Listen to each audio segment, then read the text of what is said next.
E muito bem-vindos a mais um programa Francamente pela Rádio Difusora 810 e também pelo portal jj.com.br.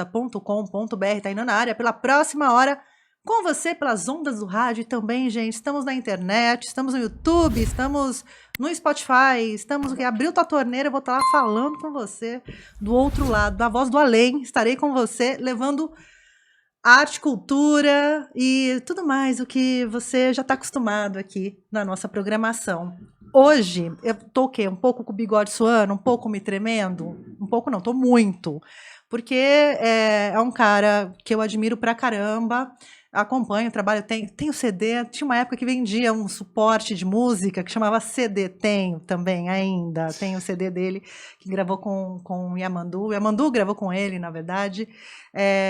Acompanhei aí alguns amigos que também tocaram com ele, e tenho a honra de receber hoje aqui nos estúdios da Movie 8, aqui no programa Francamente, Hamilton de Holanda. Obrigado pela visita! Valeu! Que demais. Obrigado mesmo por ter vindo. Obrigado por me receber e vamos bater um papo francamente aí, né? Vamos lá, vamos lá. Hamilton, uma coisa que eu sempre, começando, né? Que eu sempre admirei no teu trabalho e tendo outros amigos músicos e tal, é que você bandolinista tal, você nunca foi um sideman, né? Você sempre teve tua carreira autoral, né? E isso não é muito, agora mais, mas não era muito comum neste Brasil, né? Os músicos de instrumentos serem protagonistas ali do seu trabalho. Não sei se também é uma percepção minha, dos meus amigos que sempre estão tocando com alguém e tal, né? Queria que você contasse um pouquinho sobre esse teu início de carreira. Antes, eu vou voltar na tua infância ainda, tá? A gente vai fazer uma regressão, mas eu queria... Sobre essa pergunta, na realidade, eu obrigatoriamente tenho que voltar para o começo da minha história. Lá no comecinho. Porque eu só um dia decidi ter esse tipo de carreira, porque eu durante anos tive um grupo de choro na minha casa, com meu pai, com meu irmão, meu pai José Américo, meu irmão Fernando Empresa César. familiar da arte. Exatamente, e que eu sempre fui entre aspas, o cantor, porque o repertório todo de choro, o bandolim é um instrumento solista dentro do universo do choro. Então eu sempre fui solista, entendeu? Uma coisinha ou outra que a gente fazia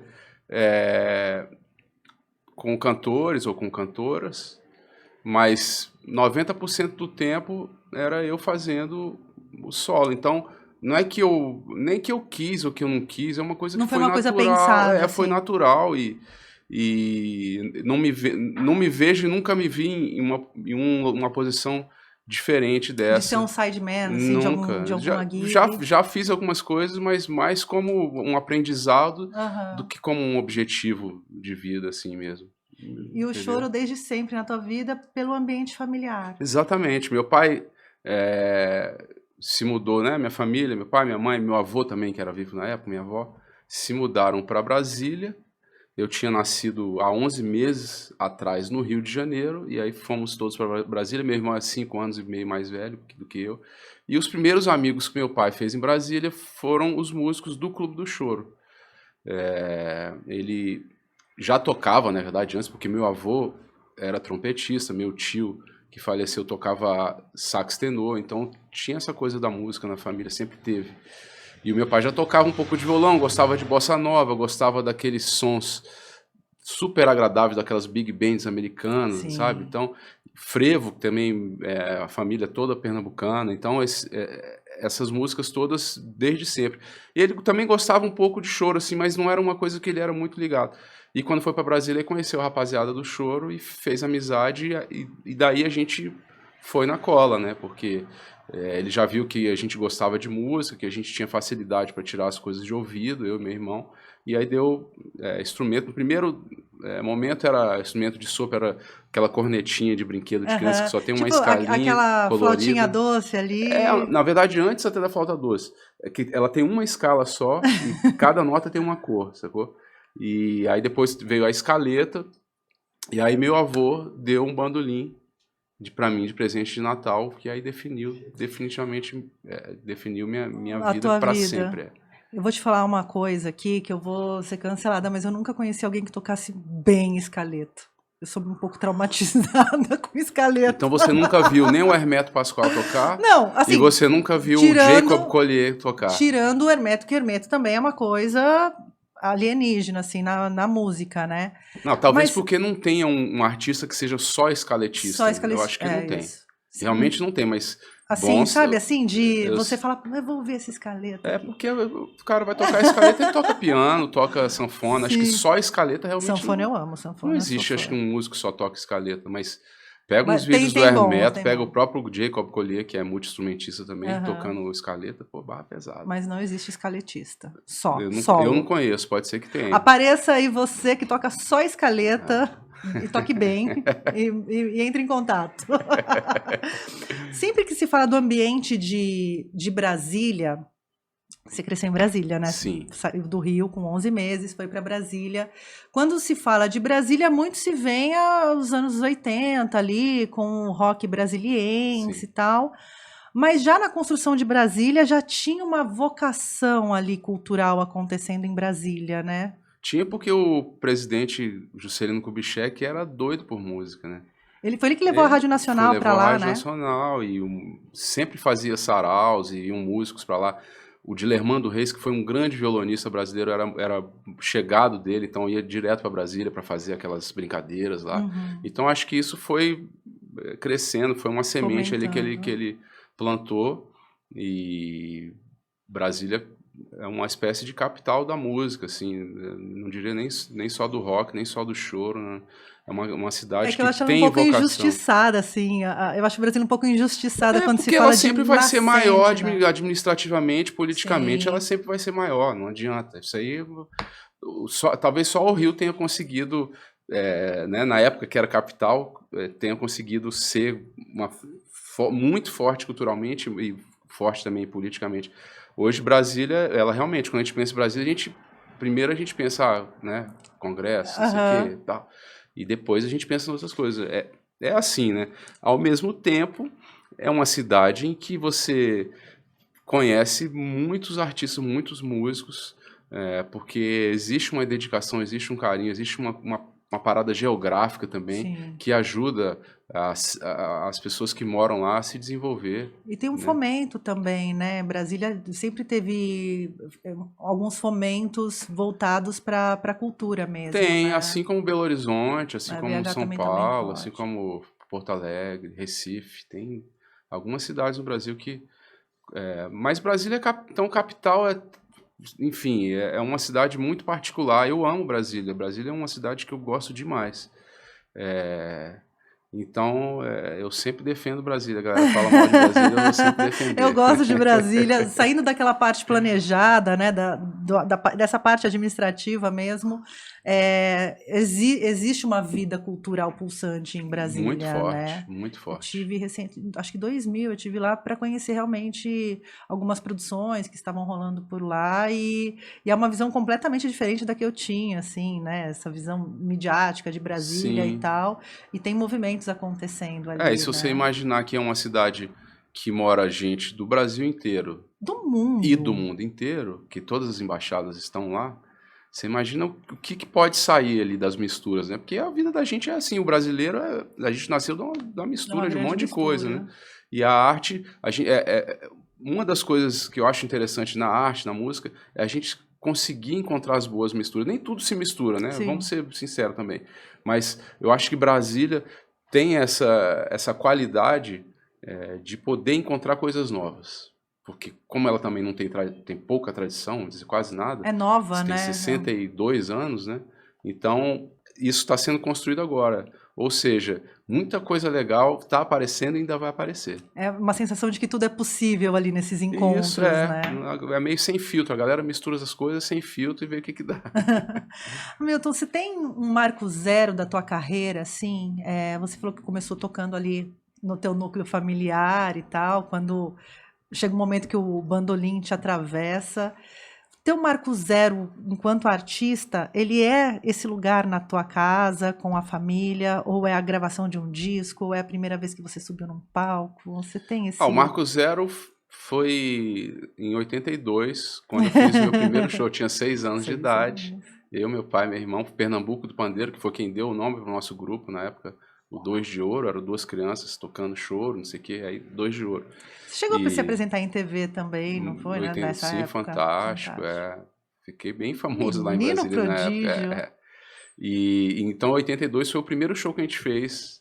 E era um show já com um cachê. Eu me lembro que depois eu fui comprar um presente pra minha mãe. Peguei o cachê, fui na comercial da 206 Sul, que eu morava lá em Brasília. E tinha uma loja de bijuteria lá. Eu comprei acho que foi uns brincos assim pra ela, com aquele primeiro cachê. Então é um primeiro marco, mas tem alguns marcos importantes assim que talvez também sejam. Vale a pena a gente lembrar que foi o lançamento do Destroçando a Macaxeira. Foi meu primeiro CD, que foi uma consequência de um festival de choro que eu participei no Rio de Janeiro em 95. E aí esse choro ficou em segundo lugar, o Destroçando a Macaxeira, e eu ganhei o prêmio de melhor intérprete. E daí na sequência a gente fez esse disco. Então é minha primeira produção fonográfica.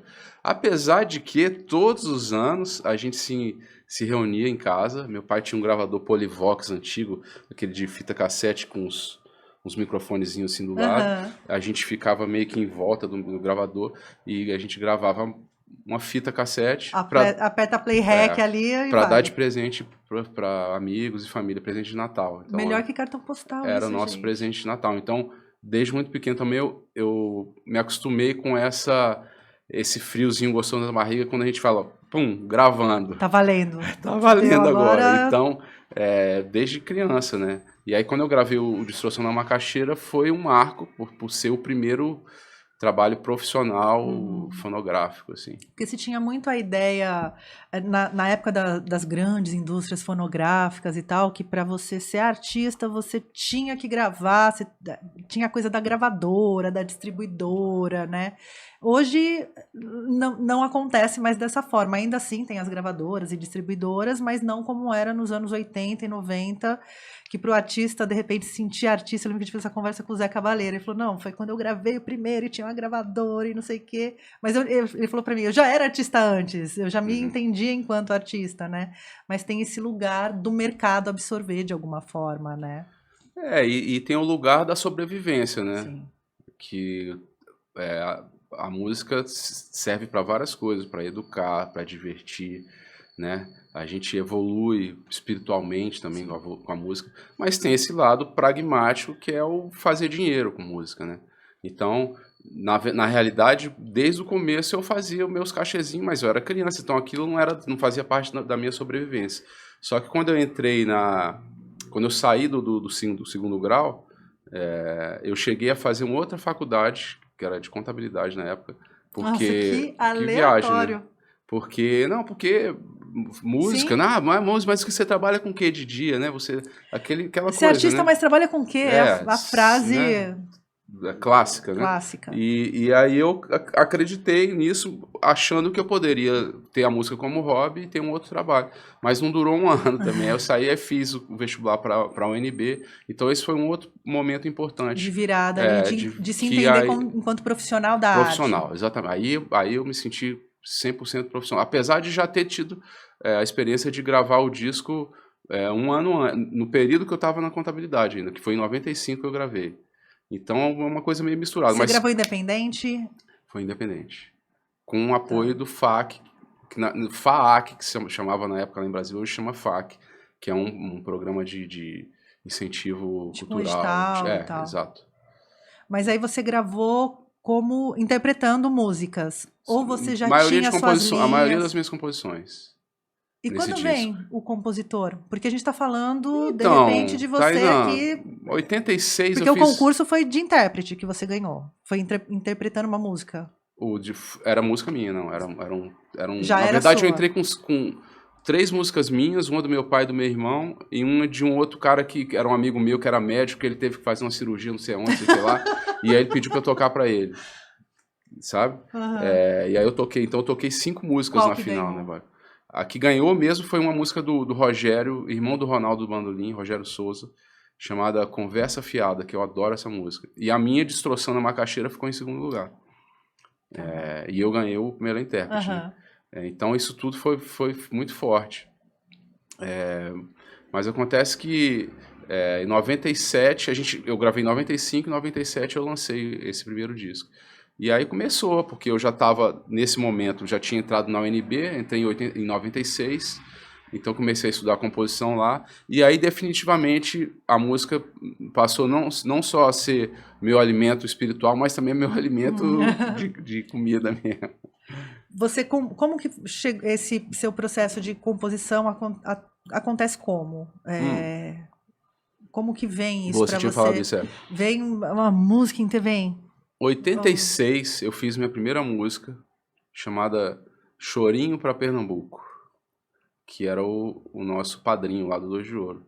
Aí depois eu fiz mais umas outras 3 ou 4 músicas assim, e depois eu comecei a não gostar mais das músicas que eu fazia. Aí eu parei. Você tinha um caderno, você gravava? Eu gravava, nesse mesmo Polivox a gente gravava. Mas aí eu comecei a não gostar, eu fazia, aí fazia uma primeira parte, não gostava. Eu só fui realmente voltar a fazer música, compor, lá pra 92, assim, 93, eu já tinha uns, não, mais um pouco. 93 por aí, eu tava no terceiro ano, segundo grau, com 17 anos, por aí. Aí com 17 aí eu desembestei a compor, e aí comecei a me ver como um compositor também. Até então eu me via mais como um intérprete, um instrumentista intérprete, né? Mas aí a partir daí, que culminou justamente no Festival do Choro de 95, que você imagina, até então eu não acreditava tanto nas minhas músicas, mas eu chego num festival, consigo classificar 3 músicas minhas para a final, e uma delas fica em segundo lugar. Falei, pô, então tem alguma coisa legal aqui. Eu comecei a acreditar mais. Porque hoje a gente tem a internet, o cara vai lá, faz uma música, compõe e tal, lança na internet. Hoje a gente tem esse termômetro, né, de aceitação, enfim, várias questões com relação a isso. Mas antigamente eram os festivais, que era esse lugar, esse catalisador aí, Exato. esse lugar que as composições apareciam, né? Exatamente. O Brasil sempre teve muitos festivais, né, de música popular, enfim. Sempre teve tinha os festivais, acho que da TV Cultura, da Record. Da Record, que foram aqueles grandes festivais que ganhou disparada, ganhou a banda, ganhou Ponteio, várias músicas que a gente ouve hoje em dia daquela época, né? Principalmente de Chico, Caetano, Milton, Gil, né? Depois veio um pouco mais pra frente Djavan, Ivan Lins, João Bosco, mas nessa época final da década de 60, que eram os festivais da Record, né? Inclusive tem uma história curiosa que o Chico Buarque foi para a final com a banda e estava concorrendo com Disparada. Nossa. Imagina que pancada. Pancada. E aí ele ficou sabendo que... Isso eu li no livro do Zuz Homem de Melo, né? Que ele escreveu 2 livros, se chama Era dos Festivais. E ele escreveu isso, que o Chico ficou sabendo que a banda ia ganhar, e aí ele falou, não, se a Disparada não ganhar também, eu não pego, eu não aceito esse prêmio. Porque ele realmente achava que Disparada também tinha que ganhar dele, ou também tinha que ganhar, né? E no final das contas, ganharam as duas, ficou empatado, né? Então, essa época foi muito rica. Apesar de que eu tenho um olhar um pouco, às vezes, meio reticente em relação à competição dentro da música, né? Sim. Mas como é diferente, assim, de esporte, de futebol, é uma coisa que, vamos dizer assim, tem menos pau a pau, assim. É intangível, né, esse lugar da música. Aí eu acho que né, é bom, às vezes é bom também, porque bota luz em certos artistas, em certas pessoas que talvez nunca apareceriam, né, os festivais, esses prêmios mesmo, Grammy, Prêmio da Música Brasileira, né, uma coisa que é importante e ao mesmo tempo a gente não tem que achar que é o nosso objetivo de vida, porque a arte tem um lugar que não dá para comparar mais, né? Sim, não cabe a competição, né? É mais uma estrutura mercadológica mesmo para que se coloque luz em cima. E a emoção que no final das contas é quem manda, né? Então, às vezes, uma música te emociona pra caramba, mas não me emociona. E aí, eu vou dizer que ela é ruim? Sim. Sim. E muitas músicas que não ganharam esses festivais que a gente está falando, elas são grandes clássicos. Travessia não ganhou o festival. Por Grande exemplo. clássico, né? Uma música atemporal, inclusive. Alegria, não ganhou o festival. Várias músicas. Alegria, Alegria Domingo tem no uma... Parque, de Gil também não ganhou, mas a música, né? Porque na verdade, a produção dessa galera, dessa época, era um negócio absurdo, né? Você acha que tem muita diferença de... Como que eu vou colocar essa pergunta?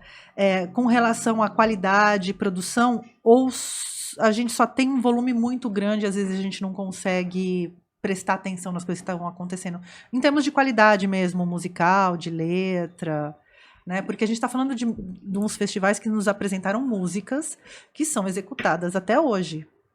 Então, eu não sou saudosista e eu sou um cara com olhar para o futuro, assim, na verdade eu tenho um lema que é o moderno é a tradição, que a gente sempre escreve nos nossos discos, né, Queridones? Moderno é a tradição, que é um negócio que é o seguinte, o moderno, amanhã já, eu estou fazendo uma música hoje, é moderna, amanhã já não vai ser tão moderno, e a tradição já está feita, então que é o momento que a gente está vivendo, que para mim é o mais importante. E o que eu quero dizer é que não vai existir uma geração da MPB como daquela época, por exemplo. Os caras chegaram num nível... Imagina, surreal. Chico, Gil, Caetano, Milton, Djavan, Ivan Lins, João Bosco, mas tem mais vários, mas esse núcleozinho assim é difícil de repetir. Ao mesmo tempo... Também acho que também não precisa repetir, Então, podem ter outras coisas. eu digo repetir, né? Em termos de qualidade, Sim, não é sim. repetir, imitar, não é isso. Ao mesmo tempo, tem muita coisa legal sendo produzida no Brasil. Por exemplo, o hip hop é uma música que chegou que é muito foda. Desculpa o palavrão, mas... Não, foda-se, E tamo aí. e que chegou num lugar que também outras músicas não chegaram, né? Porque conseguiu unir o lance da verve, até política também, Sim. e da poesia, mas com um background musical barra pesada também. Então, tem muita coisa boa sendo feita, sabe? Eu acho que cada época tem sua beleza. tem suas coisas mais ou menos. Né? Faz parte, né? Muitas coisas ficaram ali para trás e, né, a gente romantiza porque tem uma distância. Há uma certa distância, dá para você romantizar algumas cenas musicais, sim, né? E tá tudo certo. Você veio ali da vertente do choro. E aí a gente estava falando desse seu processo de composição. O que te atravessava, assim, o que você ouvia? Porque tudo bem, uma criança de 6 anos tocando bandolim, prodígio e tal, eu imagino que deveria chegar, as pessoas tinham coisas, sua família chegava, escuta esse disco, o que te atravessava, o que você escutava? Quando você tinha 17 anos, qual foi o disco que você comprou? Foram fases, né, Tainá? Foram fases. A primeira fase, com certeza, foi mergulhado completamente no universo do choro, com algumas pinceladas, assim, na música nordestina, no frevo, né, baião e tal.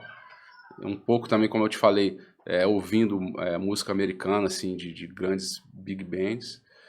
As músicas de baile, assim, as bandas de baile americanas. Sei lá, country bass também, enfim... e aí na sequência eu fui me aprofundando por minha conta também e por influência de amigos, assim, pessoas que me apresentavam coisas. Fui conhecendo mais a MPB e também a Bossa Nova. Teve uma época que eu fiquei alucinado pelo João Gilberto, assim, dormia, acordava ouvindo o João Gilberto. Tive, como você citou, Brasília, capital do rock, tive minha fase que eu tive uma banda chamada Os Entregadores de Pizza, que eu tocava baixo, então a gente tocava as músicas, sei lá, Titãs, aquela Legião, cena 80 rock ali. Sacou?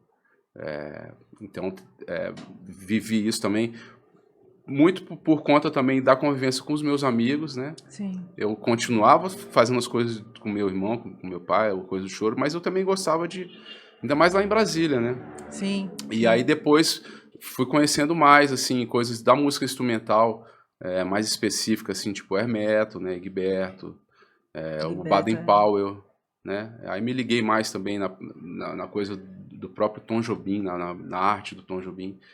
E aí teve uma coisa que foi marcante, foi a Bola Esquerda, uma banda que eu tive no colégio, que a gente tocava especificamente, assim, o repertório da MPB, Djavan, Gil, Caetano, né? E você no baixo? Esse não, aí já era eu de bandolim mesmo. Já de bandolim. E aí essa época eu comecei a conhecer mais esse repertório que eu ouvia, assim, né, Chico, sei lá, eu ouvia porque eu passava lá em casa, são Uhum. aquelas músicas que estão no nosso inconsciente Inconsciente. coletivo ali. Mas aí, a partir dessa época do segundo grau, por conta da influência desses meus amigos, eu comecei a ouvir mais, assim, e prestar mais atenção nas letras. Até então, eu, como bandolinista, eu nem prestava atenção em letra. Eu, Era só eu ouvi melodia. uma música com letra e eu prestava atenção na melodia, na harmonia, nos acordes, no groove, não sei o que lá. Depois, assim, lá com 15, 16 anos, que eu comecei a prestar atenção nas letras também e achar E muito sacar legal aquilo. também. Eu pergunto porque, assim, a gente é impactado antigamente, né, pela rádio, pelo que tocava na rádio, pelo que tocava na TV, que era como o suporte da música chegava, né? Você tinha ali, claro, um núcleo familiar diferenciado, mas escola, o grupo de amigos do bairro, enfim, isso também vai Isso. trazendo Da outros quadra. da quadra, Brasília é quadra, vão trazendo outros repertórios, né? Por isso que eu te perguntei isso, Sim, né? Dessas atravessações durante a vida, né? Que sim. vai E na tendo. própria escola de música, porque eu estudei muitos anos na escola de música, estudei violino, estudei violão. Então lá eu ouvi um pouco mais de música clássica. Então eu tinha contato com, sei lá, Bach, Mozart, Aí é um sabe? outro mundo, um Que é um outro outro universo. universo, mas que é emoção do mesmo jeito. Sim, sim. E depois, aí já quando eu entrei na UNB, comecei a me interessar também um pouco mais a fundo da música erudita, sei lá, Debussy. Eu tive muita aula sobre a música do Cláudio Santoro, que foi um compositor brasileiro. E o jazz também, aí eu me interessei mais pelo jazz. E aí isso Que veio para veio sua que vida. na realidade, curiosamente, o jazz não veio pelo jazz pra mim. Tem um disco do Paulo Moura chamado Mistura e Manda, que tem o Rafael Rabelo tocando com Nossa, ele, Rafael que é Rabelo, um disco puta merda. fantástico, sacou? E nesse disco, o Paulo Moura toca aquela música Nunca, do Lupicino Rodrigues. Nunca, nem que o mundo caia sobre mim. E aí ele fazia a melodia na primeira vez, e na segunda vez ele fazia uma melodia completamente diferente da primeira. Eu falei, o que é isso, né? O que que tá acontecendo Já aqui? tinha ouvido jazz, mas aí eu fui entender que aquilo ali uma influência que ele teve do jazz de, de criar uma melodia nova em cima de uma harmonia, né? Então dali eu comecei a ouvir Kate Jarrett, pianista, o Chick Corea, Ah, Chick Corea. Tem um disco dele e depois o maravilhoso. Pat Metheny, o guitarrista. Antes até o Wes Montgomery, guitarrista, o Joey Pass também. Eu conheci o Então, trabalho do Pat Metheny por causa do Naná, Naná Vasconcelos, que Naná, gravou um sim, disco com o Pat gravou. Metheny, né? Acho que o First Eu não Circle. lembro qual que é o nome do disco, mas eu lembro E desse, tem uns discos que ele desse gravou. feat aí É, com o do Pat Metheny. enfim, e aí começou a abrir para tudo, porque a música brasileira já tem a própria MPB, né, já tem essa gama super aberta, que você vê uma Gal Costa cantando um rock, Sim, né, e você vê, sei lá, o Luiz Melodia cantando um samba, né, então cabe tudo dentro da MPB, e no jazz também cabe tudo. cabe tudo. E aí eu também fui começando a abrir mais ainda, achar que também na minha música, no meu bandolim, podia caber tudo. Eu ouvia, por exemplo, a Elis Regina cantando, e eu ouvia ela cantar Amor, não tem que se acabar. E ao mesmo tempo eu ouvia ela cantar aquela outra, do Belchior, que é aquele rock, como é que é? E aí eu falei, pô, Não vou voltar pro sertão mais ela um. canta essa música, mas canta o outro. Então cabe tudo, dá pra misturar as coisas, Foi né? aí que você teve o Eu insight. comecei a ter eu me lembro desse lance, especificamente da Elis Regina. E aí comecei a buscar a minha linguagem, a minha originalidade, aquilo que eu poderia fazer de melhor para tocar, chegar nas pessoas, entendeu? E na parte técnica, como incluir o bandolim em todas essas possibilidades? Porque teu bandolim também, né? Você foi lá e vamos colocar mais corda. Teve lá o Jaco que vai lá e tira traste, esse aqui vai e faz o quê? Coloca mais corda no bandolim. Então, Como que o foi bandolim, esse enquadrar o bandolim aí em eu acho todos? que a parte técnica, ela foi muito desenvolvida porque eu toquei desde pequeno Pixinguinha. Você vai tocar 1 a 0 de Pixinguinha, você vai tocar o Segura Ele de Pixinguinha, É difícil. Toca Pixinguinha, você toca tudo na sua É vida. difícil, não é fácil. Aliás, só um parênteses aqui, o Dia Nacional do Choro foi você que fez esse Eu levante liguei pro aí. senador na época, que o pai do meu amigo Leandro, o grande Vilmar, trabalhava com ele, e aí eu liguei dando a sugestão, perguntando. Na verdade, eu nem sabia como é que criava um dia oficial de alguma coisa, né? Aí eu liguei para perguntar como é que poderia ser criado um dia para colocar no calendário calendário. oficial, assim. Aí ele, mas dia de quê, meu filho? Não, dia do choro. Ah, que legal. Aí, enfim, e aí acabou que Ficou a data de nascimento virou a data de. do Que depois Pixinguinha. descobriram que já nem é que é. Ele foi Registrado de registrado errado. no dia 23 de abril, mas ele nasceu no dia 4 de maio. Enfim, Brasil, eu né? dei essa contribuição de botar a pilha e, né, depois de uma conversa com uma aluna minha, Mônica, e eu botei essa pilha e virou uma coisa já no mundo inteiro, já um Brasil, monte de território. gente. Não, no mundo já vi na França, no Japão, um monte de cidade pelo mundo, pessoal comemorando o dia 23 de abril. Dia Internacional do Choro agora, graças a Hamilton de Holanda e Pixinga. Vamos voltar lá, como incluir Então, eu o... tinha falado que o Pixinguinha, eu aprendi a tocar essas músicas, Pixinguinha, Jacó, sei lá, Voo da Mosca, umas músicas que são difíceis. Então, e estudei violino também na escola de música. Então, tecnicamente, não tinha barreira, na verdade. Era mais uma coisa estética, né? A estética que era o mais difícil, que é o mais, né? Você encontrar uma concepção legal assim, que é o mais difícil, né? Então, quando eu toquei pela primeira vez o Sina do Djavan no bandolim, com essa minha banda do colégio, do Sigma, na bola esquerda, eu comecei, aquilo abriu pra mim, assim, pô, dá pra tocar outros estilos e ficar bom no bandolim também, sacou? E daí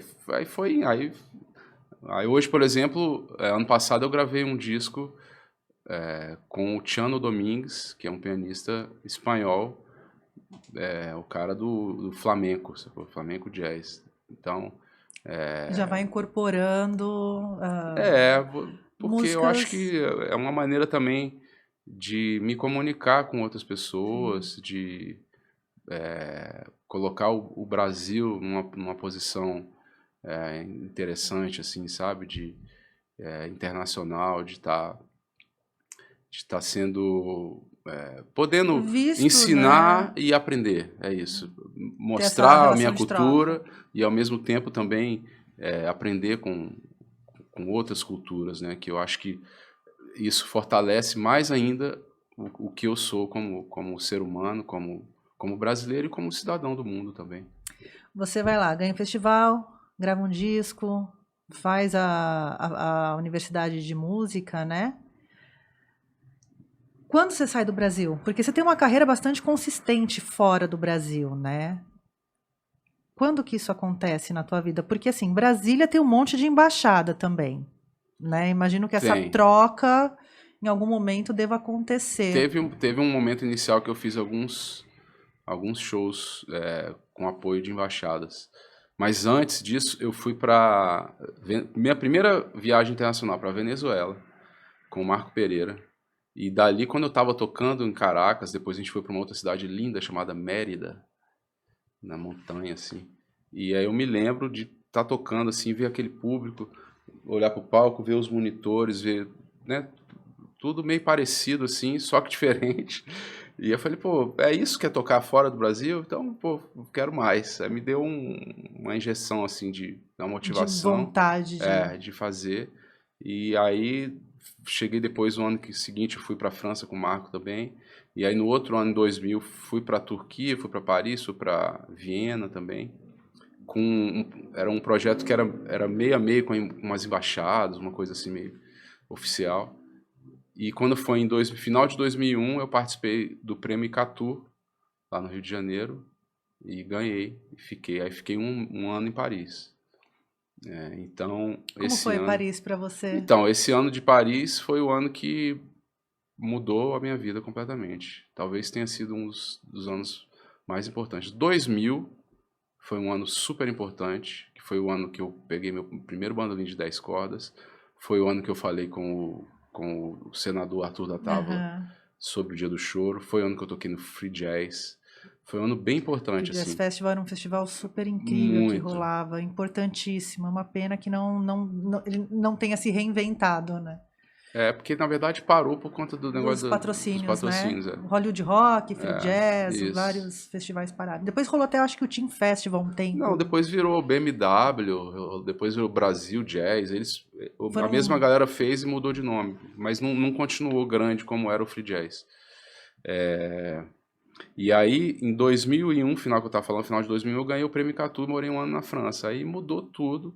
Então, 2000 e 2002 foram anos, assim, chaves dentro da minha vida, sabe? Porque eu morei lá em Paris e fiquei com aquela ideia de voltar a ser... Eu não queria ficar lá direto, morar definitivo. Até seria ótimo, porque Pra carreira. para carreira, porque tem vários países coladinhos ali um E do é outro, muito né? Tudo pertinho ali pertinho. tudo, né? E o Estado francês é bem evoluído assim em relação à parte social. Então, os músicos têm um apoio bem interessante, sabe? Mas aí eu queria morar no Brasil, eu não queria morar fora, eu queria ficar indo, né? Passar um tempo, voltar, tocar, fazer turnê. E aí o meu objetivo era, quando eu cheguei lá, eu falei, não, vou conhecer as pessoas, vou tentar criar uma rede, uma conexão com várias pessoas e montar um esquema para que eu consiga voltar todos os anos. Quando você foi para Paris, você ainda morava em Brasília ou você Morava, já morava em morava. Brasília? Saí de Brasília da casa dos meus pais direto para Paris, no Paris. frio, sem falar francês ainda direito. Aquele começo foi assustador, na verdade, foi um choque. Foi em fevereiro que eu cheguei, então tava frio Tava pra caramba. frio. Ainda não conhecia quase ninguém lá, conhecia poucas pessoas. Não tinha uma rede de contato Ainda ali não, mas foi meu objetivo e eu consegui. Quando eu saí de concluído. lá, a partir de 2003 até hoje, todos os anos, Você vai eu para lá. vou para a Europa, para a França. Teve uns 2 ou 3 anos que eu não fui, mas para a Europa todos os anos, desde 2003, né? Quer dizer, 2002 eu morei, E e a depois partir de foi 2003 voltando. Você tem produtores em outros países para te Já, ajudar com ti, turnê já internacional? tive. Porque aqui tem o Marcos aqui. Cadê? O Portina é meu parceiro Portinho. de tudo aí. Portina é um ápice também dentro desses pontos importantes, dos anos importantes da minha carreira. Final de 2004, começo de 2005, que a gente começou a trabalhar e realmente mudou tudo. Mudou para melhor. E aí a gente tem parceiros também em outros países, né? Que faz venda Agora, de show. que ajuda a vender show. A gente tem na Itália, a gente tem uma americana que também fecha show na Europa pra gente, vende show pra Ásia, vende show para os Estados Unidos. Que é o grande lance, né, Tainá? É a gente conseguir ter bom relacionamento com as pessoas, ter Sim. bons contatos, oferecer um bom produto, um bom trabalho, sabe? Ser pontual, ser compromissado, sabe? Tudo isso, acho que aquela fantasia do artista muito doido, não sei o quê, Aquela coisa do rockstar, né? é interessante, é importante. Eu acho que o artista tem que se deixar se perder também em algum momento, mas em termos de trabalho, a gente precisa ter um compromisso sério, porque é muita gente que quando a gente faz um show, tem um cara no palco, dois, mas no mínimo tem umas 30, 40 pessoas que estão ali trabalhando para fazer aquilo ali acontecer. Direto e indiretamente muito mais, na verdade. Então, a gente precisa entender que o que a gente faz impacta na vida de muitas pessoas, né? Aquele espaço pro artista loucão, não sei o que, acho que não tem. Acho que o Tem mercado também, se porque organizou eu não melhor. sou careta, tá? Não, eu não quero pagar uma de tudo certinho, não é isso, sabe? Mas assim, mas aí também o cara que é muito doidão, que uma hora a conta vem também, Sim, sim, sacou? sim. Então é isso, Porque justamente tem muitas você pessoas acha... envolvidas ali. Você pega uma turnê. Eu fui recentemente eu fui no show da Bethânia, fui no show da Marisa Monte. Entra pontualmente, tem uma equipe gigante ali envolvida nesses trabalhos, É né? uma maneira que a gente tem que ver, cada um tem a sua maneira, Claro. não tô cagando regra aqui não, mas eu acho que é importante ter essa noção da disciplina, do compromisso, com as pessoas, sabe? Você teve um projeto que você chamava outros músicos, chamava inclusive atores, atrizes, né, para participar. Me conta um pouquinho desse teu projeto. Foi aí que você conheceu, fez esse feat com o João Bosco? Quando surge isso? Na verdade eu me lembro de conhecer o João Bosco caminhando, desci do Rio Sul, que quando tinha show no Canecão, lá no Rio, a gente estacionava o carro no estacionamento do Rio Sul, que é o shopping do lado, assim. Aí eu me lembro eu descendo o estacionamento e andando na calçada ali do Canecão e encontrar o João Bosco pela primeira vez e conhecer ele, e aí ele foi super querido comigo. Eu achava que ele não me conhecia ainda, falo, pô, amigo, não sei o que e tal. Mas aí a primeira vez que a gente tocou foi nesse projeto que a gente fazia com um shopping de Brasília. Foi um dos primeiros projetos que eu fiz com o Portinari, que a gente fez junto, e que era justamente isso que você falou, era a união da música instrumental com a música cantada e poesia. Então vinha um ator, uma atriz, um cantor, uma cantora junto com a gente, e pô, era muito legal lá na Sala Vila Lobos. E o João Bosco foi o primeiro. Foi o primeiro João, queridão? Não, o segundo, né? Primeiro foi a Zélia, né? Primeiro foi a Zélia com o Tuca Andrada, e depois foi o João Bosco com a Daniele Vinitz. Aí teve a Maria Bethânia com a Camila Pitanga, o Francis Coco. Isso tem registrado em vídeo? Tem algumas coisas, tem. Matheus Nastergalli, Ivan Lins, Alexandre Pires, um monte de... Quem? Ney Mato Grosso. Você transitou por tudo, né? Foi fantástico. Isso aí foi um lance bem marcante também. Que, assim, reforçou uma parada que eu já tinha dentro de Brasília e, ao mesmo tempo, me juntou com essas pessoas que já tinham um alcance nacional. Então foi de abrir muito bom. Seu trabalho mesmo e levar a música instrumental para outros... Para outros públicos, exatamente. E para quebrar esse estigma que a música instrumental tem, ou de ser elite, ou de ser uma coisa que não pode ser popular, que as pessoas têm uma distância, né? Ao contrário, a gente coloca junto para justamente mostrar que qualquer um pode ouvir e se emocionar. Sim, o choro é uma prova disso, inclusive, né? Assim, muito...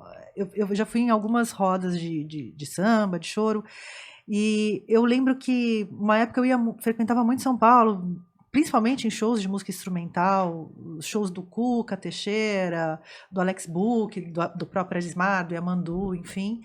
E eu lembro que os melhores shows era depois que saía da casa de show e a gente acabava no bar do Cido, que era um bar 24 horas, ele era um ex-caminhoneiro, motorista de caminhão, que abriu um botequinho, e aí baixava a porta e todo mundo se juntava ali, né? Quem estava no bar ali, rolava um negócio ali que era um portal mágico. Acontecia aí, 6 horas da manhã, afastava um copo de cerveja, um pingado, um pão na chapa, para todo mundo voltar para casa. Mas eu lembro muito desses momentos, assim, da galera que estava no boteco, no pé sujo ali, e ficar, né? Não tem essa distância. Às vezes o público que estava no show, sentado na plateia, pagando ali num Sesc e tal, estava mais distante do que estava sendo oferecido, até de deixar se atravessar pela música, do que o público que estava ali no boteco, todo mundo descalço, sabe? Então, eu sempre acreditei nesse lugar da música, de às vezes ter que descer, né, do palco para que possa olhar no olho e alcançar as pessoas, assim. Acho bonito esse lugar. Também uma maneira de se ver isso. Eu me lembrei de uma parada que rolou em São Paulo. Tinha não sei se ainda tem, acho que tem umas rodas de show lá no O do Borogodó. Sim, né, um bar lá. sim. E aí eu fiz uma participação no show do Bela Fleck, que é aquele banjista Uau. americano. Aí tava o Vitor U, tem o Future Man, o Jeff Koff, os caras que tocam com O ele. Vitor U tem também uma coisa de louco, gente. E aí acabou o show, a gente foi pro O do Borogodó. E aí rolou exatamente isso que você tá falando, porque todo mundo tocando e aquela coisa, foi uma catarse, esporro, assim, foi o um negócio rola absurdo. E pra completar, depois todo mundo, tava o Arismar, tava o Thiago, tava todo mundo lá. E pra completar no final, depois a gente achava que não tinha mais pra um dia, a dona Iná, aquela cantora, que faleceu recentemente. Ela cantou um negócio que aí explodiu. Então, isso são coisas que acontecem, mas que, ao mesmo tempo, como se diz, são coisas esporádicas, né? Sim. Não é uma coisa que faz parte, porque inclusive a galera tá trabalhando, tá rodando, tá trabalhando, tá Sim, viajando, sim. né? Então esses encontros são, por isso, inclusive, que às vezes que eles são mágicos, porque eles não acontecem sempre, né? Sempre. No Semente também acontecia isso bastante, né? Sim. Eu lembro muito de também o Semente pegar um. Não O acredito que isso está Semente virou, acontecendo, né? virou um Eu não sei, lugar. existe o Semente ainda? Faz muito tempo que eu não vou ao Rio. Não, acho que não. Eu, na verdade, curiosamente, eu sou da mesma geração da galera do Semente, mas eu quase não fui ao Semente.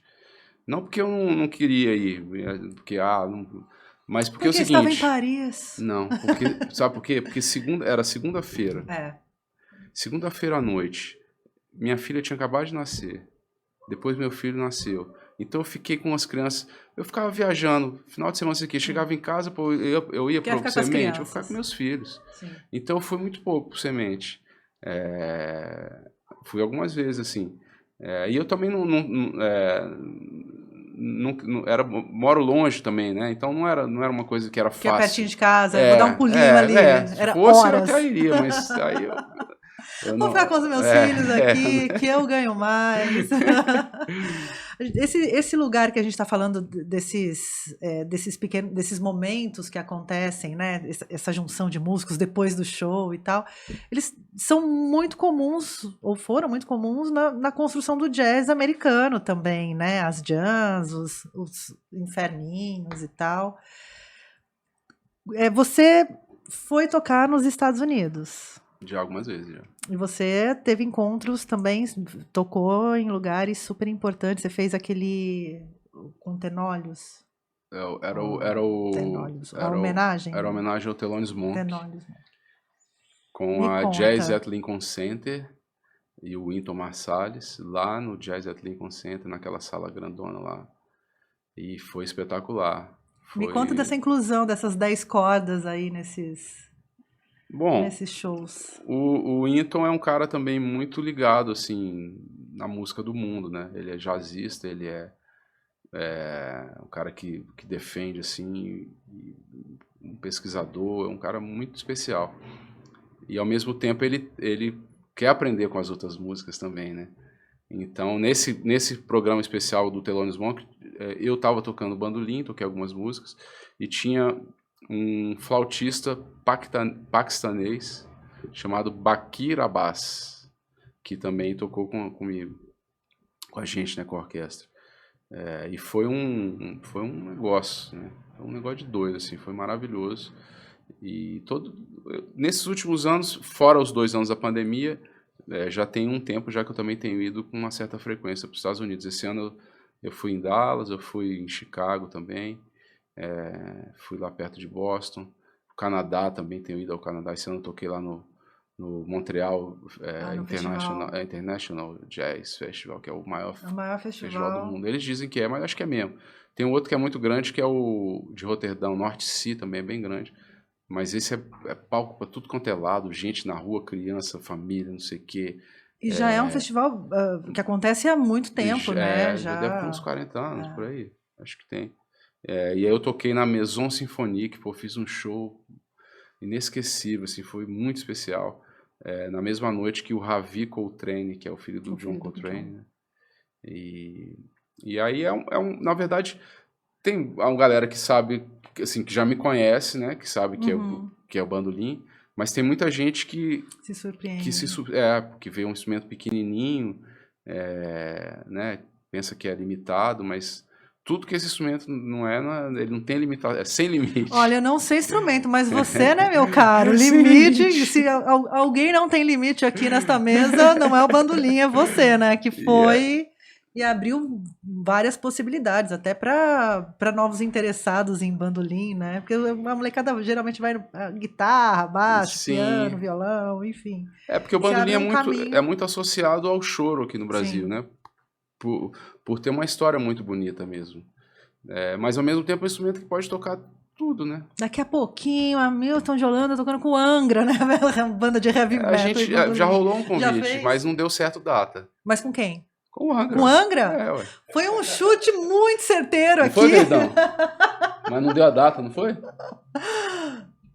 Não deu, era pra gravar no CD deles, mas não deu Não certo. deu Mas certo. vamos ver. Me conta do Baile da Almeidinha também, grandes Baile do clássicos Almeidinha do Circo Voador. O Baile da Almeidinha foi um grande trabalho também que eu fiz. Muito Durou legal. muito tempo, né? Muitos anos. Muitos anos, Na verdade, os meus trabalhos, eles não acabam, né? Daqui um pouco... Volta. Porque eu Porque nunca... era uma festa, né? Eu nunca Era uma decretei o gafieira. fim de nenhum trabalho. As coisas que vão mudando, sacou? Você vai tendo outros interesses, viajando para outros espaços. Aquela coisa que eu falei antes, porque nunca sou só eu sozinho, você tem sempre várias pessoas envolvidas, né? Então, é importante que o desejo das pessoas envolvidas seja parecido, assim, seja... né? Então, todos os trabalhos que eu fiz até hoje, né? Sei lá, desde o 2 de Ouro, lá com meu irmão. Agora, toquei semana passada com meu irmão, um trabalho que, teoricamente, não existe mais o 2 de Ouro, mas a gente tocou semana passada. Existe. Tem você e seu irmão. Então, ele tá ali, em algum lugar, ele é um satélite aqui, né? E o Baile da Almeidinha é um trabalho que eu amo, que eu adoro. Eu amo aquele disco que a gente fez em 2015, a gente fez um negócio bem especial mesmo. E como que você escala esse time para tocar com você? Porque era bastante gente no palco, né? Vai chamando, vai, sei lá, esse especificamente, eu já tinha o trio com o Guto Virt, né, e o Thiago da Serrinha, e aí foi juntando, aí veio o Rafa, que eu já conhecia de Brasília, ele estava se mudando do Rio para Brasília, Rafael dos Anjos, aí veio o Xande, batera, né, aí, a galera vai vai juntando e tal, aí eu lembro que o Portinho falou, vamos chamar o Edu e tal, Edu Neves, aí chamamos o Aquilinho também, Aquiles Moraes, e o curioso foi o Caldi, que é o acordeonista, porque não tinha acordeon, éramos 6, e quando a gente foi gravar o disco, a gente decidiu gravar o disco só com composições nossas, só um disco autoral, em contraponto ao que era o baile, que na verdade o baile tinha uma parte autoral, mas como sempre tinha convidados, tanto instrumentistas como cantores, a gente fazia o repertório do convidado, né? Mas a gente achou que era importante fazer um disco do baile com a cara do baile então, registro autoral, de vocês, da gente autoral. mesmo. E aí a gente não chamou nenhum convidado. A gente falou, não vamos chamar não. Vamos fazer a cara do baile, depois a gente faz um outro, se a gente fizer um outro a gente convida. Vamos continuar fazendo nossos bailes, convidando a galera, que vai ficar maneiro.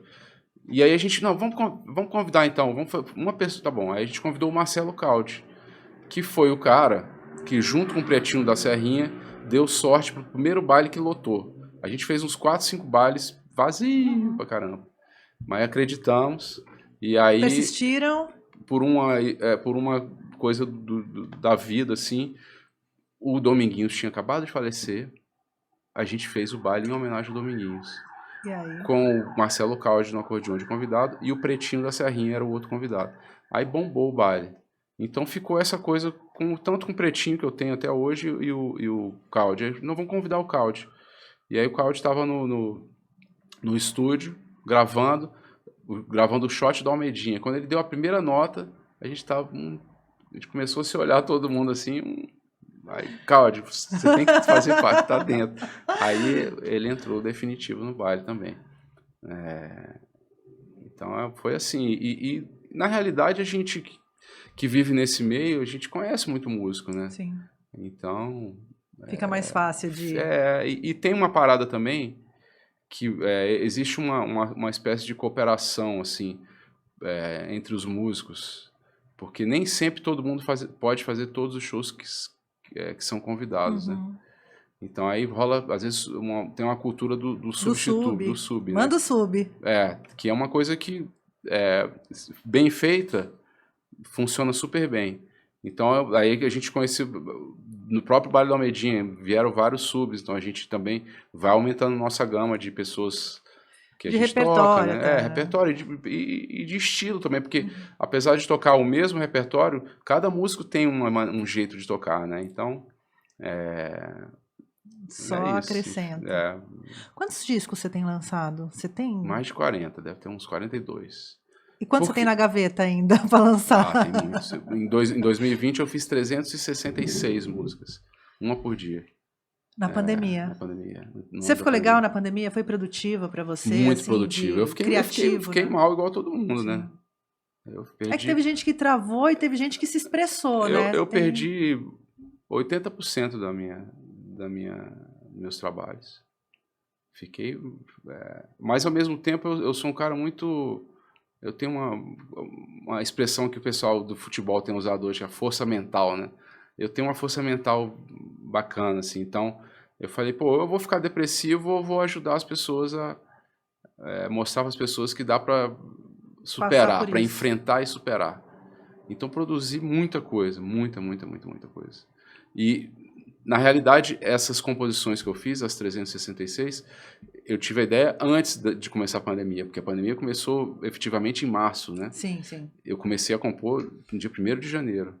Então, Já estava rolando já essa estava rolando. vontade. Aí, quando começou a pandemia, no começo foi mais difícil, porque composição, a inspiração, ela vem da vivência, da vida, né?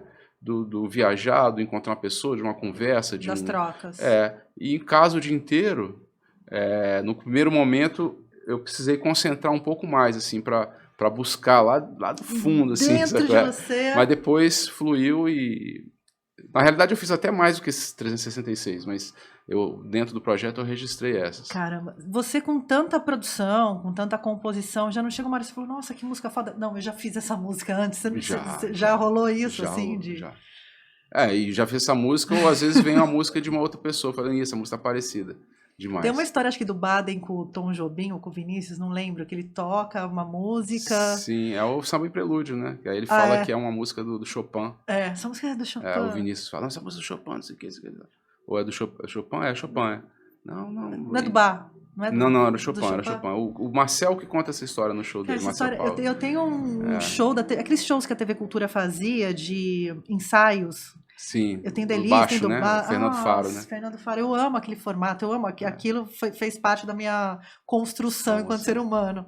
E eu lembro muito dessa história, que acho que o Vinícius foi lá, acordou a mulher dele, escuta isso, não sei o quê. Não, mas isso não é não, Vinícius. Então essa aí foi a que ele não fez. Você fez, mas foi a que ele não fez. É, que ele não fez, ele faria. Falou uma expressão assim que é bem... Maravilhoso. Daí você reconhece, falou, isso eu já fiz, ou isso foi o Chopin que fez? Sim, mas não é raro isso acontecer. Não, porque você precisa ter muito repertório para você não virar um cover de si mesmo, de repente, na hora de compor, né? Eu sinto isso em relação à improvisação, assim. Às vezes eu vejo uns shows meus, eu vejo que eu tô começando a repetir umas coisas, aí me dá aí eu começo a tentar buscar outro caminho de tudo. Eu sei que é difícil, porque a gente mesmo como ser humano tem expressões que a gente fala, tem palavras que a gente usa mais, né? Mas como artista é importante, ao mesmo tempo de encontrar a minha própria identidade, mas dentro disso buscar outras coisas, não se refrescar repetir. sempre, né? Então eu fico sempre nesse equilíbrio, assim, de... Você se vê, assim, fica revendo show, tipo jogador de futebol que tem que ficar revendo lance? Você faz isso? Não tanto, assim, coisa de YouTube vejo, mas não tanto, não. Eu vejo, assim, quando eu gravo um disco, aí eu fico ouvindo aquele disco 1000 vezes. Antes ou depois de lançado? Antes de lançar. Depois de lançado, aí diminui. Porque já ouvi tanto antes. Chega, né? Deixa ele pro mundo agora. Aí diminui. Mas isso é uma coisa que eu faço muito.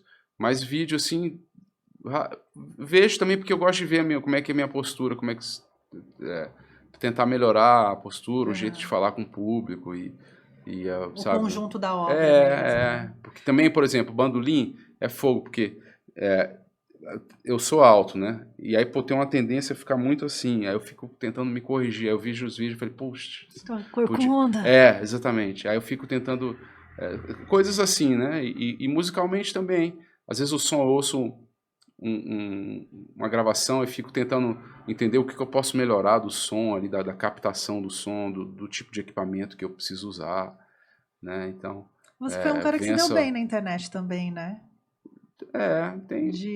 Tem, assim... Porque o seu canal, eu lembro de você, de seus vídeos falando sobre música, isso. né? Eu fiz alguns vídeos que eu, inclusive, estou querendo muito voltar, mas eu estou viajando tanto já, um show que eu não estou conseguindo parar e fazer aquela série Porque Tanta Gente Gosta, legal. né? É muito legal. Falando das músicas e tal. Não, é um registro super importante. Você vai resgatando música, vai explicando música. Eu acho foda demais. Teve um momento, assim, no começo do Facebook, que eu me lembro que foi muito bom pra mim.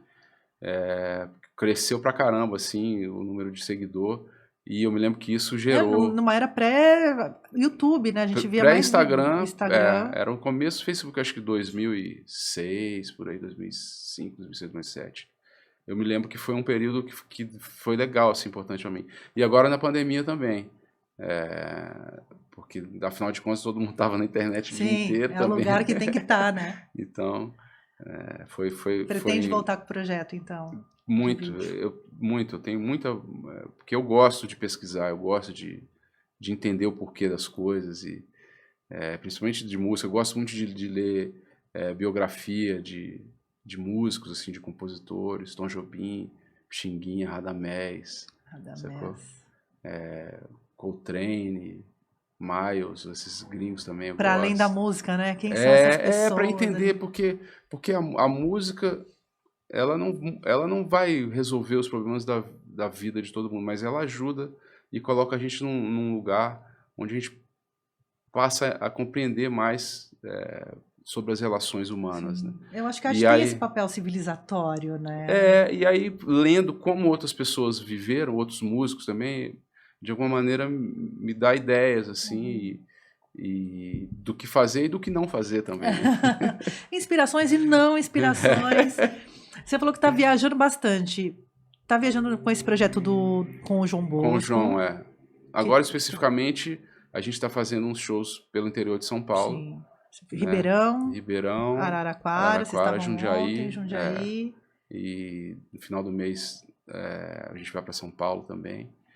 E tenho feito também um trabalho muito legal, um trabalho novo que eu vou lançar, que vai ser o próximo disco, chamado Flying Chicken, que é a música que eu fiz pro Frango, que tá ali, ó. E que é com o Big Rabelo no teclado, Big Rabelo na bateria e o Salomão Soares no teclado, que ele faz o baixo ali no Minimoog, na mão esquerda. E, pô, esse trabalho tá muito legal. E a gente já gravou, tá indo pra masterização agora. A gente deve lançar até o final do ano. Então eu tenho feito shows com essa formação. Já tá rolando o show desse trio aí? Já tá rolando. Eu vou fazer, inclusive, agora essa semana em Cuiabá. E depois aí tem Goiânia, Brasília, Belém, tem um monte de cidade, graças a Deus. Me conta esse match musical seu com o João Bosco. Isso é um presente da vida, né? É um presente porque o João Bosco é um ícone, é um cara elegante, é um cara swingueiro, e eu me divirto muito fazendo esse trabalho com ele, aprendo muito, e para mim é uma honra, assim, por alguns lados, né? Um deles é porque, por exemplo, eu tô em um lugar que um dia, alguns anos atrás, estava o Nico Assunção, estava o Rafael Rabelo, sacou? É um lugar que, pô, é um lugar muito especial. E ao mesmo tempo, tô do lado do cara que é um dos tops da música popular brasileira. Que a gente estava falando dos festivais e tal, né? Ele já aqueles que eu falei. Chico, Aldir, Vinícius, gravou com o Tom. Essa galera todo mundo. Que dá orgulho de ser brasileiro, né? Então eu fico ali do lado dele curtindo, fico só sacando ali, admirando e também provocando, né? Provocando. Rola uma rinha ali nas cordas. Provocando o balanço ali, porque o balanço ali é muito sério, né? O swing do João é muito... E as músicas dele, porque muita coisa eu conheço, outras menos, e novidades, aí ele chega... Porque passagem de som da gente, a gente raramente passa as músicas que faz no show, né? A gente toca outras e tal. E ontem mesmo ele me ensinou uma nova dele, que estava sem nome, que ele fez, e que curiosamente, cara, tinha um cara lá, de repente pintou o Aldir Blanc. Tava lá, daqui a pouco tava o Aldir Blanc lá, na hora da passagem de som, sentado na plateia assistindo. E aí eu perguntei pra ele, mas que música é essa, João? É pro Aldir, pro Blanc. Aí ele batizou a música ali, porque depois também o Aldir sumiu, o Aldir tava lá, depois sumiu o Aldir. E aí eu aprendi essa música nova com ele, então é um lugar de evolução, acho que tá perto do Eu João, acho tem que, essa evolução, sabe? assim, para os dois, né? Porque também rompe uma barreira geracional, né? São duas gerações diferentes, né? Sim, e o valor que ele dá à Conversando. música instrumental, tá aí, não? Sacou? A todas as músicas, a gente tem uma relação com a melodia e com a poesia de igual, sacou? A música, a poesia, a melodia, é tudo uma coisa só e a gente consegue encontrar um lugar que fica fantástico.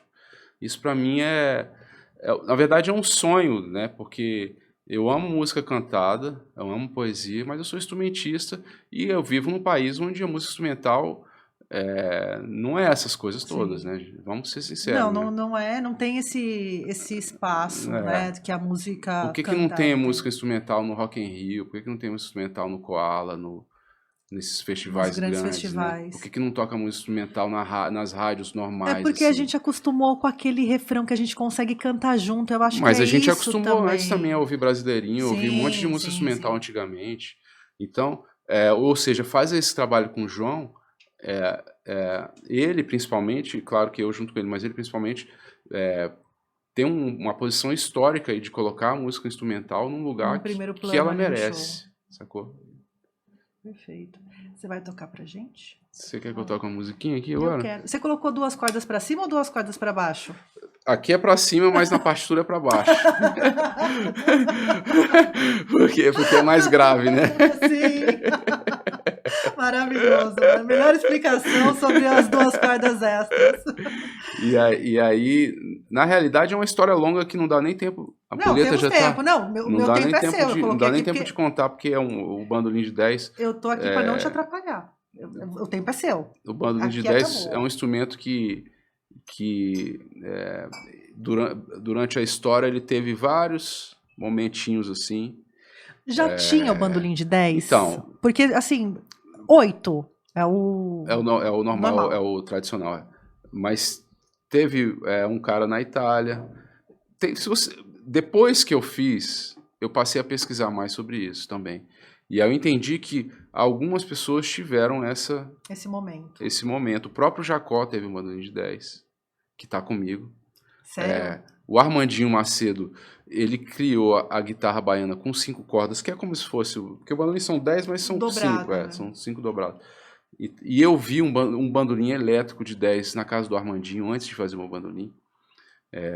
Ao mesmo tempo, eu estava aprendendo a tocar violão e eu gostava daquela coisa do violão se acompanhar, fazer os acordes, fazer Uhum. tudo junto ali, melodia, ritmo, né, harmonia. Agora E você eu queria fazer no bandolim aquilo. Então eu pedi para o Virgílio Lima, que é um luthier de Sabará, para ele fazer para mim. E a partir daí, hoje, 22 anos depois, todos os luthiers do Brasil fazem de 10. o bandolim de 10. O próprio Armandinho Macedo passou a usar bandolim de 10 também. E aí, hoje, semana passada ou retrasada, eu vi uma foto de um cara das antigas que tinha um bandolim de 10. Fez uma coisa ou outra também. Mas o que eu posso dizer é o seguinte, que depois desse bandolim que o Virgílio fez para mim, a história do bandolim de 10 mudou, realmente, virou um instrumento para valer, entendeu? Então existe até Entrou no repertório aí não, dos é porque às músicos. vezes eu vejo uns comentários da galera, não sei o que, o Hamilton não inventou nada, não sei o que, ou fulano inventou. A questão não é se eu inventei ou não um instrumento, mas a questão é que depois que o Virgílio fez para mim, todo mundo passou a usar. A ideia de quem usa, né? Porque é isso, você que É, aplicou na o primeiro prática. bandolim, primeiro disco de bandolim de 10 é o primeiro disco que a gente fez junto, que chama Um Byte 10 Cordas. O primeiro disco de bandolim de 10 solo no mundo. Então isso é uma coisa que eu tenho muita Orgulho. felicidade de ter contribuído, sacou? E era esse o objetivo, na verdade, porque eu gosto muito de piano, gosto muito de violão, e eu queria que o bandolim pudesse tocar também. Ter essa autonomia, né? De fazer Exatamente, harmonia, de exatamente. fazer a melodia. Então eu vou fazer uma música pra você aqui agora. É que nem viola caipira, pra final é mais fácil. É tão difícil quanto. Uma música que eu fiz recentemente, que eu gravei no disco Harmonize, que tem o Edu Ribeiro na bateria, Grande Edu. o Thiago Espírito Santo no contrabaixo e o Daniel Santiago no violão. E é uma música que chama Deus é amor para tudo que é fé. Coisa linda. Assim, ó.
Deus é amor pra tudo que é fé.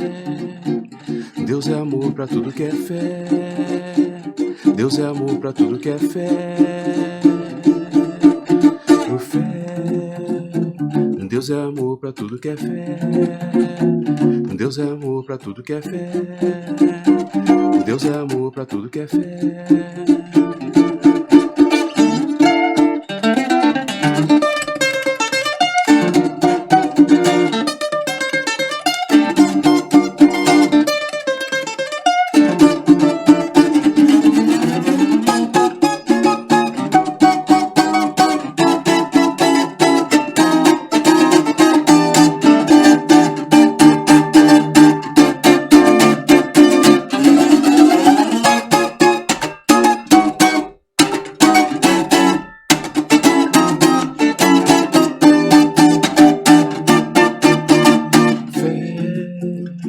E Deus é amor pra tudo que é fé.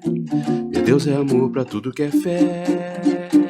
Deus é amor pra tudo que é fé. Fé. Deus é amor pra tudo que é fé. Deus é amor pra tudo que é fé.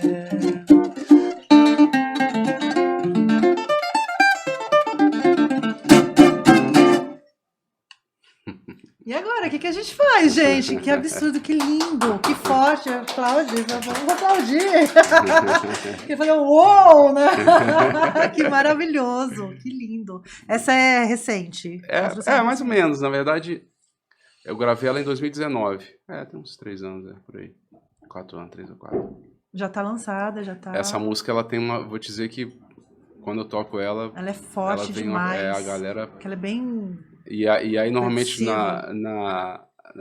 quando é público, assim, aberto, assim, aí eu peço pra galera bater a palma, porque ela foi feita inspirada no jongo, né? Que é um ritmo, uma espécie de irmão mais velho do samba, né?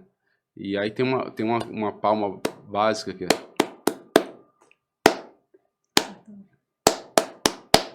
E aí a galera faz comigo, então fica aquela plateia gigante fazendo essa palma, e eu sigo fazendo, pô, fica uma força impressionante, muito legal. Você falou isso, eu lembrei de uma frase de um autor, do Rubem Alves, e ele fala que Deus fez o mundo e criou os países, os povos com línguas diferentes, com regiões diferentes, e ele olhou para aquela bola azul e se perguntou como unir todo mundo, e aí Deus inventou a música, que eu acho que é isso, né? Que não importa a língua que você fale, não importa a tua fé, a tua classe social, nada importa. A música, principalmente a instrumental, né, que a gente sente tão... Ela atravessa todos esses lugares, inclusive as barreiras linguísticas, né? Com certeza, e talvez por isso a gente consiga, os instrumentistas consigam ter uma abertura fora do Brasil, porque a gente consegue alcançar esse lugar da emoção sem precisar falar nada, né? Que atravessa. Adorei ter você aqui. Adorei ter você aqui. Pô, demais. Obrigado mesmo. Bom que deu certo, vindo. Né? Ai, que bom que deu certo, que bom que você veio. Adorei te conhecer. Essa pessoa calma, tranquila, gente. Aí pega o bandolim e aí arrebenta, né? Aí faz um pesadão desse aqui, ao vivo. Que privilégio. Quer mais uma? Rola mais uma pra acabar? Então, pode né? ser saideira? Vamos fazer a saideira, então. Então, bora. Galera, você que tá pela Rádio Difusora, não se esqueça de ter as redes sociais. Vai no YouTube, ver o rostinho de nosso convidado, ver esse bandolim de 10 cordas aqui do Hamilton de Holanda. Também estamos no Spotify. E eu vou deixar linkado todas as redes sociais dele também, para você acompanhar mais de pertinho esse trabalho maravilhoso. Lembrando que Hamilton de Holanda e João Bosco estará no Sesc nesta sexta-feira, a partir das 20 horas, né? 20 horas. A partir das 20 horas, no Sesc Jundiaí. Os preços do Sesc são sempre super acessíveis, dá para todo mundo ir lá curtir um puta show maravilhoso. Valeu, Sesc, de novo pela parceria. Rafa, obrigado aí por esta pauta tão generosa aqui com a Hamilton Marcos. Obrigado também. Galera aí, obrigado. Vou encerrar aqui e aí vocês fiquem com o Hamilton. Vamos lá, então. Vamos lá.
Essa música eu fiz com o... Ih, você chorou? Não, chorei não. Você me entrega assim. Coisa horrorosa. Ai, que legal. Essa música eu fiz com um baixista chamado Michael League, que é daquela banda americana Snark Puppy. Eu tive lá na Espanha, ele mora na Espanha, na verdade. E aí a gente fez essa música. Que é tipo um choro meio alternativo, um chorinho meio alternativo. Chorinho, assim. chorão alternativo, gente. Tem um nome em inglês, chama Endlessly, infinitamente. Infinitamente. Porque Chorando aqui infinitamente. porque o primeiro acorde, é engraçado que o primeiro acorde é...